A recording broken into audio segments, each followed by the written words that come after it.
안녕하세요. 캡스텍 안전보건팀의 안전관리자 레오입니다. 23년 4월 관리감독자 역량 강화 교육은 위험성 평가를 가지고 왔습니다. 같이 알아보시죠.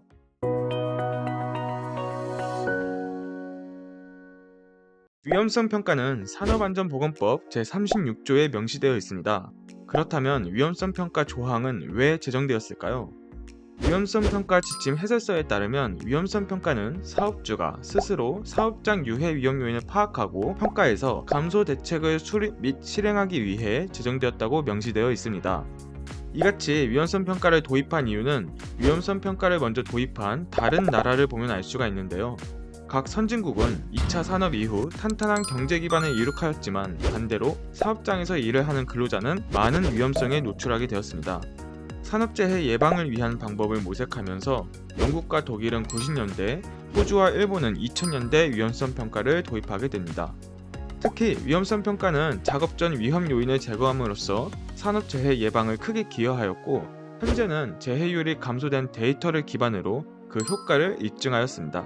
우리나라도 이러한 효과를 기반으로 산업안전보건법에서 2009년 위험성 평가에 관련한 법적 근거를 마련했으며 2013년엔 위험성 평가 조항이 제정되었습니다. 이렇게 산업재해 예방에 크게 기여하는 위험성 평가는 어떻게 진행하는 것일까요? 먼저 위험성 평가를 진행하는 역할을 알아야 됩니다.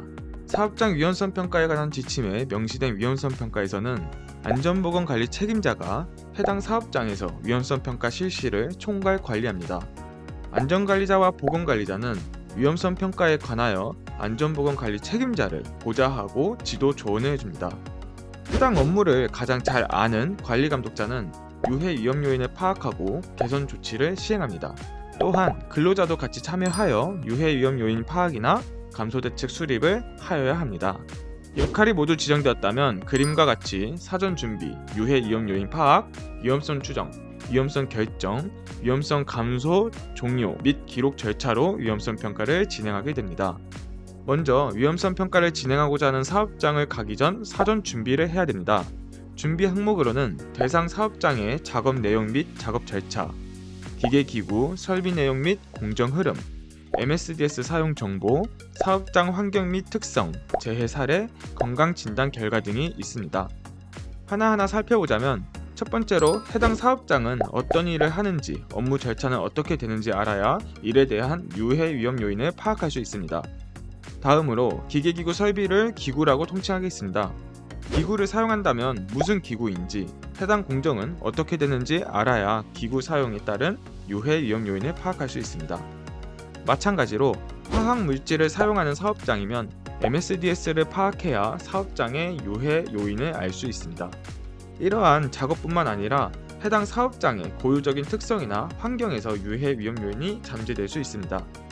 또한 해당 사업장에 재해 사례가 있다면 그 재해 사례를 통해서 중요한 유해 위험 요인을 바로 파악할 수 있으며 근로자 건강진단 결과 등 안전보건 자료를 통해서도 유해 위험 요인을 파악할 수 있습니다. 사전 준비를 통해 사업장 특징을 파악하였다면 해당 사업장의 유해 위험 요인을 파악해야 합니다. 기본적으로는 사업장을 순회 점검해서 유해 위험 요인을 파악합니다. 해당 근로자와 청취조사를 통해 무엇이 위험한지도 알 수가 있습니다. 또한 관련된 안전보건 자료, 안전보건 활동 기록이나 유해 위험 요인 파악 기법 등을 활용하거나 안전보건 체크리스트 등의 활용을 통해서 세부적인 기준으로 유해 위험 요인을 파악할 수도 있습니다. 캡스텍 안전보건팀은 유해 위험 요인을 쉽게 파악할 수 있도록 유해 위험 요인 체크 분류표를 제공하고 있으며 지속적으로 업데이트하고 있으므로 파악 시 참고하시면 됩니다. 모든 유해 위험 요인을 파악하였다면 위험성이 어느 정도 되는지 크기를 추정해야 합니다. 해당 유해 위험 요인이 얼마나 크게 위험한지를 통한 중대성과 해당 유해 위험 요인이 얼마나 발생할 수 있는지에 대한 가능성을 기준으로 위험성을 추정하게 됩니다. 중대성과 가능성의 점수 기준은 캡스텍의 기준표를 참고하시면 됩니다. 점수가 모두 산정되었다면 위험성을 산출하여야 됩니다.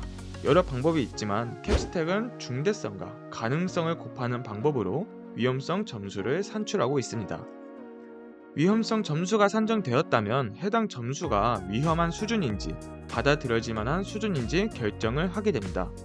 캡스텍은 위험하다고 판단하는 점수를 8점으로 기준하고 있으며 이 8점 아래 위험성은 안전한 수준이라고 판단하고 8점 이상부터는 위험성을 감소시키는 대책을 수립해서 조치하여야 됩니다. 특히 8점 이상 중 높은 위험성을 개선할 수 있도록 우선순위로 조치하는 것이 중요하다고 볼 수 있습니다. 위험성 감소 대책을 수립할 때에는 사업장이나 업무 특성을 고려하여야 됩니다. 감소 대책도 아무렇게나 하는 것이 아니고 절차를 필요로 합니다. 첫 번째로 해당 업무나 기구, 위험 물질 등을 제거하는 것으로 한마디로 사용하지 않는 방법입니다. 가장 확실한 방법이지만 사업을 그만두지 않는 한 해당 업무나 기구를 반드시 사용하지 않아도 되는 경우는 드물 겁니다. 이럴 때는 업무 방법을 변경하거나 위험성이 저감된 기구를 사용하는 방법으로 조치를 할 수 있습니다. 만약 이 경우도 어려울 경우 안전장치를 설치하는 등 공학적 대책으로 조치를 해야 합니다. 그럼에도 위험하거나 안전장치 등으로 설치할 수가 없다면 작업 절차서 구비 또는 위험 문구 부착, 안전교육 등 관리적 대책도 병행할 수 있습니다. 이 모든 것을 구비를 하거나 구비를 하지 못하더라도 아차 사고가 발생할 수 있는 만큼 각 위험성에 관련된 개인용 보호구 착용도 매우 중요하다고 볼 수 있습니다. 이렇게 위험성 평가를 진행하였다면 산업안전보건법 시행규칙 제37조에 따라 위험성 평가서에 기록하고 3년간 보존하여야 됩니다. 위험성 평가서 작성 방법은 다음 영상에서 안내드리도록 하겠습니다. 이상으로 3-1회차 안전을 위한 첫걸음 위험성 평가였습니다. 궁금한 사항이 있거나 문의가 필요시 안전보건팀 레오한테 연락 부탁드리겠습니다. 감사합니다.